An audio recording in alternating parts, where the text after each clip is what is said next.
1월 26일 화요일 새벽입니다. 오늘은 로마서 묵상 30번째 시간인데요. 로마서 4장 13절부터 17절까지의 말씀을 가지고 은혜에 속하기 위하여 믿음으로 되나니 라는 제목으로 하나님의 말씀을 함께 상고하도록 하겠습니다. 로마서 4장 13절부터 17절까지의 말씀입니다. 아브라함이나 그 후손에게 세상의 상속자가 되리라고 하신 언약은 율법으로 말미암은 것이 아니요 오직 믿음의 의로 말미암은 것이니라. 만일 율법에 속한 자들이 상속자이면 믿음은 헛것이 되고 약속은 파기되었느니라. 율법은 진노를 이루게 하나니 율법이 없는 곳에는 범법도 없느니라. 그러므로 상속자가 되는 그것이 은혜에 속하기 위하여 믿음으로 되나니 이는 그 약속을 그 모든 후손에게 굳게 하려 하심이라. 율법에 속한 자들에게뿐만 아니라 아브라함의 믿음에 속한 자들에게도 그러하니 아브라함은 우리 모든 사람의 조상이라.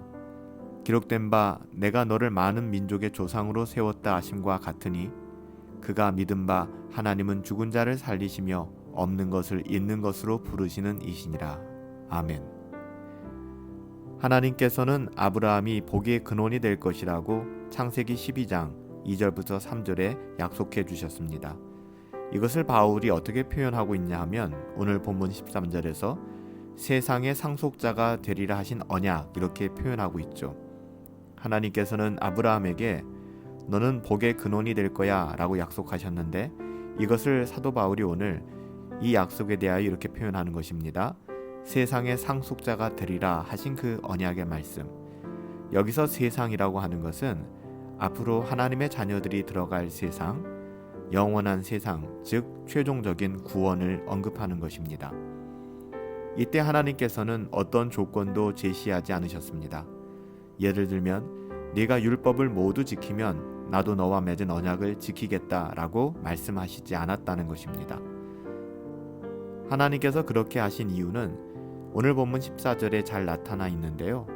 만일 율법에 속한 자들이 상속자이면 믿음은 헛것이 되고 약속은 파기되었느니라. 만약 하나님께서 율법을 지키는 것을 언약의 조건으로 제시하셨다면 하나님의 언약은 결코 성취될 수 없다는 뜻이죠. 그 이유는 다음과 같습니다. 15절 말씀에 보면 율법은 진노를 이루는 것이다 라고 기록되어져 있죠. 또한 아무도 율법을 다 지켜 구원에 이를 수 있는 사람은 존재하지 않습니다. 율법이라고 하는 것은요, 참 오해가 많은데요. 율법은 결코 구원의 도구가 될 수 있는 것이 아닙니다. 율법은 우리가 죄인임을 드러낼 뿐이죠. 율법의 행위로 그의 앞에서 의롭다 하심을 얻을 육체가 없나니 율법으로는 죄를 깨달음이라. 3장 20절 말씀이죠. 그렇다면 하나님의 언약은 무엇을 통해서 성취되는 것일까요? 율법을 통해 언약의 성취가 임하지 않는다면 과연 무엇을 통해 언약이 성취된단 말입니까? 사도 바울은 오늘 본문 16절에서 다음과 같이 이야기합니다. 그러므로 상속자가 되는 그것이 은혜에 속하기 위하여 믿음으로 되나니. 그래서 오늘 말씀의 제목도 은혜에 속하기 위하여 믿음으로 되나니 라고 정했거든요. 하나님의 언약은 그렇습니다. 율법을 행함이나 율법의 요구를 지켜 우리가 이루는 것이 아니라 믿음을 통해 된다, 믿음을 통해 성취된다라고 성경은 증언합니다. 율법이 아닙니다. 믿음입니다. 그렇다면 하나님께서 율법이 아니라 믿음으로 언약을 성취하시는 이유는 무엇일까요? 그것은 은혜에 속하기 위해서이다 라고 얘기하는 것이죠. 우리의 공로나 우리의 대가 때문에 얻게 되는 구원이 아니라는 것입니다.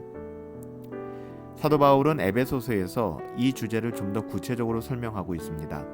에베소서 1장 6절을 보면 이는 그가 사랑하시는 자 안에서 우리에게 거저 주시는 바 그의 은혜의 영광을 찬송하게 하려는 것이니라. 하나님은 거저 주신 은혜를 찬송하게 하기 위하여 오직 믿음으로 우리를 구원하셨다는 것입니다. 만약에 율법과 우리의 행위의 어떠함으로 구원이 이루어졌다면 여러분 그것은 우리의 공로가 되어질 거예요. 그리고 그것은 은혜도 아닙니다. 만약 율법과 행위로 구원을 이루어야 한다면 또한 우리는 깊은 탄식과 절망밖에는 할 것이 없을 것입니다. 왜냐하면 이 세상 그 누구도 율법을 온전히 지켜 구원에 이를 사람은 없기 때문입니다. 율법을 모두 지킬 수 있는 사람은 없다라고 성경은 단호하게 이야기하거든요. 하지만 하나님은 율법과 행위가 아니라 믿음과 은혜로 우리를 구원하셨습니다. 그러므로 이제 우리가 해야 될 것은 하나님의 은혜와 사랑에 감사와 찬양으로 반응하는 것밖에는 없을 것입니다.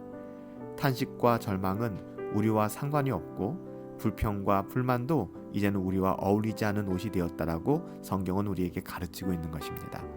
사랑하는 성도 여러분, 우리가 하나님의 은혜에 속하기 위하여 율법을 지켜 행함이나 우리의 어떠함을 드러내는 것이 아니라 믿음으로 하나님께 나아가야 할 것입니다.